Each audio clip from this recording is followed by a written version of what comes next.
গুমের মতো অপরাধ করেও অনুশোচনার বদলে বিদেশে বসে দেশকে ক্রমাগত অস্থিতিশীল করার চেষ্টা করছে শেখ হাসিনা, যা ফৌজদারি অপরাধ।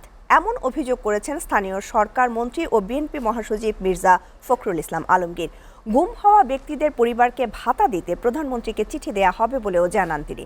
আর স্বরাষ্ট্রমন্ত্রী সালাউদ্দিন আহমেদ জানিয়েছেন, ঈদের আগে পোশাক কারখানাকে বেতন ভাতা পরিশোধ করতে মালিকদের বলা হয়েছে। আব্দুল আহাদের প্রতিবেদন। সচিবালয়ে ঈদুল ফিতর ও স্বাধীনতা দিবস নিয়ে আইনশৃঙ্খলা পর্যালোচনা সভা অনুষ্ঠিত হয়। সভা শেষে স্বরাষ্ট্রমন্ত্রী সালাউদ্দিন আহমদ বলেন, জ্বালানি সংকট মাথায় রেখে ২৬ মার্চ উপলক্ষে দেশব্যাপী কোনো আলোকসজ্জা করা যাবে না, যাতে মানুষের ঈদ যাত্রাটা আমরা নির্বিঘ্ন করতে পারি এবং জনজীবনে স্বস্তি দিতে পারি। সেই জন্য দুটো আলাদা আলাদা মিটিং হয়েছে।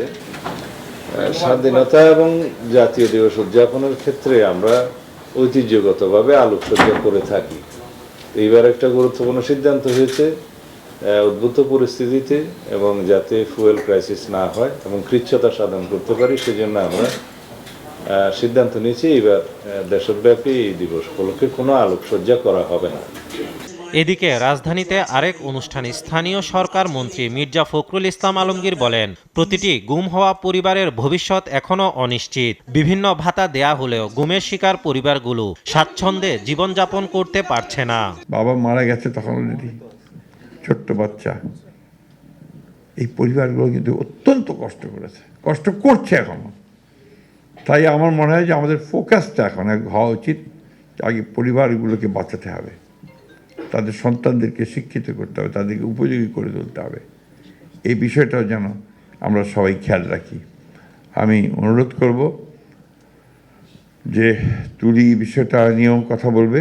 আমরা বলছি, আমি বললাম যে আমি আজকে গিয়েই চিঠি লিখব এবং আশা করি আমাদের মাননীয় প্রধানমন্ত্রী, যিনি আমাদের এই আন্দোলন সংগ্রামের আরেকজন প্রতীক, তিনি এই বিষয়টাকে গুরুত্ব সহকারে দেখবেন।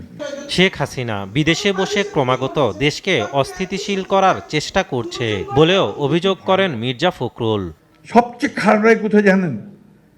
যে আজকে সেই ফ্যাসিস্ট মহিলা বিদেশে বসে এতটুকু অনুশোচনা নেই, এই সমানে বাংলাদেশকে আরো অস্থিতিশীল করার চেষ্টা করছেন, যেটাকে আমি মনে করি যে একটা ক্রিমিনাল অফেন্স। আব্দুল আহাদ, এসটিভি, ঢাকা।